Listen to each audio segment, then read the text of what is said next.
কি হলো? আমি বেড়ালের মতো দেখতে? না, কে বলেছে তুমি বাদরের মতো দেখতে? আন্টি! আরে আরে আরে, তোমরা ঝামেলা করছো কেন? ঝামেলা করবো না, আমার বেডশিটে লিখেছে আমি নাকি বেড়ালের মতো দেখতে। আমি বলতে গেলাম, এবার বলছে আমি নাকি হনুমানের মতো দেখতে।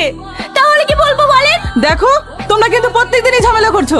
এভাবে চলতে থাকলে কিন্তু আমি দুজনকেই ঘর থেকে বের করে দেবো। আজকাল বাদররাও যে হাসে, হে প্রথম দেখলাম। আমার বয়ফ্রেন্ড চিঠি পাঠিয়েছে, সেটা পড়ে আমি হাসছি বলে অন্যজনের খুব হিংসে হচ্ছে। আর হিংসা হবে নাই বা কেন? গাধাদের সঙ্গে তার কেউ প্রেম করে না, তাই জ্বলছে আর লুচির মতো ফুলছে। কি করছো জান? তাই তোমায় ভীষণ মিস করছি গো। আজ 2 বছর হয়ে গেল, এখনো পর্যন্ত দুজন দুজনকে দেখিনি। চলো না কাল দেখা করি। আমার জান কত ভালো। বাবা, আজকাল গাধারাও প্রেম করছে নাকি?